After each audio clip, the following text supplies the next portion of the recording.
श्री शिवाय नमस्तुभ्यं।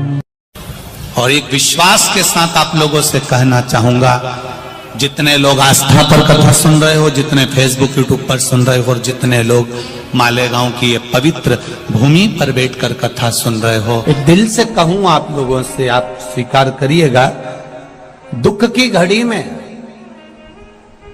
कोई आए चाहे ना आए, अगर आपने दिल से, कर्जा हो गया, समस्या विकट हो गई, तकलीफ बढ़ गई, दुख बढ़ गया, आप शंकर भगवान के मंदिर में जाकर, ये जरूरी नहीं है कि आप सीहोर आए या कहीं जाएं, आप तो आपके घर के पास में जो शिव मंदिर हो, उस मंदिर में एक लोटा जल चढ़ाना चालू कर दो, वो धीरे धीरे दुख काटना प्रारंभ कर दे, काटेगा दुख। बस जल चढ़ाने का एक नियम है शिव जी का। शंकर भगवान को जो जल चढ़ाया जाता है दुख काटने के लिए, तकलीफ काटने के लिए, कष्ट मिटाने के लिए, तो एक नियम है शंकर भगवान का जल चढ़ाने का जो नियम है। जैसे ये गौल जलाधारी है, यहां से पानी गिरता है, ये शिवलिंग है। ये दो जो भगवान का पानी जहां बहकर जाता है ये गोल में से, तो यहां जो स्थान है, ये सीधे भाग पर गणेश जी विराजमान है, लेफ्ट भाग में कार्तिकेय जी है, बीच में एक मोटी सी लाइन होती है जहां सुख सुंदरी है, ऊपर से जो बूंद बूंद पानी गिर रहा है वो शंकर भगवान की 5 लड़कियां हैं, जया, विषहरा, शामलीबारी, दौतली और देव। जहां गोल भाग है, जहां शिवलिंग रखा हुआ है, ये माता पार्वती जी का हस्त कमल है, जिसको पीठिका कहते हैं। महाराज, जल चढ़ाने का नियम है, जब हमारे ऊपर दुख होता है, तकलीफ होती है, कष्ट होता है, बड़ी दिक्कत परेशानी होती है, तो हम जल चढ़ाते हैं। तो उस जल को चढ़ाने का नियम है, पहले गणेश जी का स्थान, कार्तिकेय का स्थान, अशोक सुंदरी की जगह, फिर माता पार्वती की पीठिका, उसके बाद जलाधारी को स्मरण कर कर जल धीरे धीरे शंकर भगवान पर छोड़ा जाता है।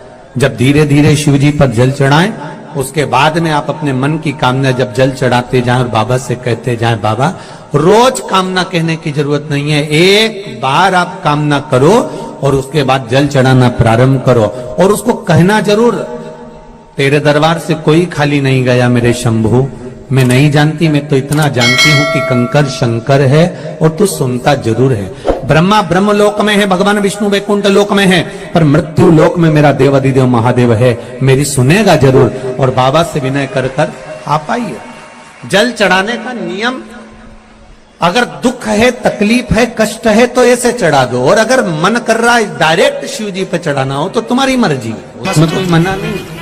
शिव तत्व किसको कहते हैं? शंकर का गुणगान, शिव का स्मरण, भगवान शंकर का मंत्र जाप किसको कहते हैं? ये वही समझ सकता है जिसके भीतर शिव समाया होगा। और एक विश्वास के साथ आप लोगों से कहना चाहूंगा, जितने लोग आस्था पर कथा सुन रहे हो, जितने फेसबुक यूट्यूब पर सुन रहे हो, और जितने लोग मालेगांव की ये पवित्र भूमि पर बैठकर कथा सुन रहे हो, आप दिल से उसकी कथा सुनना।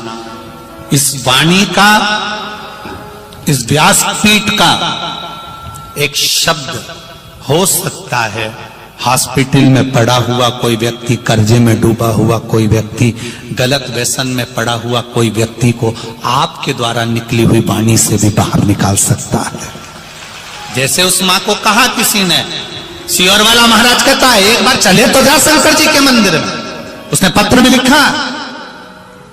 जब वो सीहोर वाला महाराज कहता है, चिल्ला चिल्ला कर कहता है, एक लोटा जल सारी समस्या का हल, तो जा। 7 साल में उस बच्चे की वाणी वापिस आ सकती है जो वाणी नहीं थी। जब वो वाणी मेरा महादेव दे सकता है, वो देखो उस माँ के चेहरे की खुशी, उस माँ के चेहरे की रौनकता, जिसका बेटा 7 साल बाद बोला हो, उसका आनंद देखिए कि कितना होगा, कितना आनंद होगा। एक बात और अच्छे से समझ लीजिए, जो बच्चे चिड़चिड़े होते हैं, चाहे घर में बेटे हों, बहुएं हों, सास हो, ससुर हो, परिवार में छोटे छोटे बच्चे हों, चिड़चिड़ प्रवृत्ति करते हों या चिड़चिड़ा स्वभाव हो, जरा जरा सी बात में क्रोध आ जाता हो, बोलने का भान नहीं रह पाता हो, शब्दों के बाण चलते हो, तो महाराज प्रदोष के दिन, प्रदोष काल में बेलपत्री के पेड़ के नीचे एक जो पत्ता आपके पास में हो, पान का मिल जाए तो पान का, पीपल का मिल जाए तो पीपल का, बेलपत्र का मिल जाए तो बेलपत्र का, उस पत्ते पर मात्र थोड़ा सा शहद और 7 दाने चावल के रखकर घी का दिया लगा दो महाराज, और थोड़ा सा जल हाथ की अंजलि में लेकर भगवान देवाधिदेव महादेव का स्मरण कर कि इस बेलपत्री के वृक्ष के नीचे माता लक्ष्मी, पार्वती, सरस्वती विराजमान है। इसी बेलपत्री के पेड़ के नीचे मेरे देवाधिदेव महादेव का 12 ज्योतिर्लिंग का स्वरूप प्रकट है। उनका स्मरण कर जल चढ़ा दीजिए और उसका स्मरण कर लो जो चिड़चिड़ प्रवृत्ति करता, क्रोध करता, जिसको बोलने का भान नहीं होता हो, सम्मान नहीं देता हो, अपशब्द कहते हो, उनका स्मरण कर छोड़ेंगे। एकदम एक प्रदोष करेंगे, दूसरे प्रदोष तक तो आपको कोई दिक्कत ही नहीं। 2-3 प्रदोष कर देखिए, बाबा कृपा करें।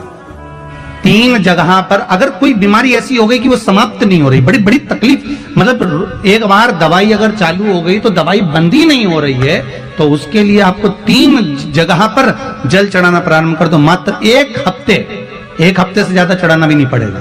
जैसे 1 हफ्ते आप टेबलेट लेते हो, गोली लेते हो, 1 हफ्ते चढ़ाना प्रारंभ कर दो। सबसे पहले बेलपत्री के पेड़ के नीचे क्या करना है, जल का पात्र लेना है, उसमें 2 दाने चावल के डालना, 2 दाने अक्षत के डालिए। पहले बेलपत्री के पेड़ के नीचे जाओ, वहां जल चढ़ाओ, फिर जाइए पीपल के वृक्ष के नीचे, वहां जल चढ़ाइए। आखिरी में या तो शमी के नीचे या फिर आंवले के नीचे, इन दोनों में से कोई एक वृक्ष जिसके नीचे। पर 1 हफ्ते अगर आपने आंवले में चढ़ाया है तो आंवले में ही चढ़ाना, शमी में चढ़ाया है तो शमी में चढ़ाना है। ये बदल के मत चढ़ाना कि आज मैं शमी में चढ़ा देती हूँ, कल आंवले में चढ़ा दूंगी, ऐसा नहीं। शंकर भगवान पे चढ़ा हुआ जल जो बहकर जाता है उसको 3 जगह पर जरूर लगाना चाहिए। ध्यान से सुनिएगा। 9 ग्रह जो शरीर पर राहु, केतु, मंगल, बुध, शनि परेशान करते हैं, उसकी समाप्ति के लिए शिव पर चढ़ा हुआ जल नैनों पर, कंठ पर,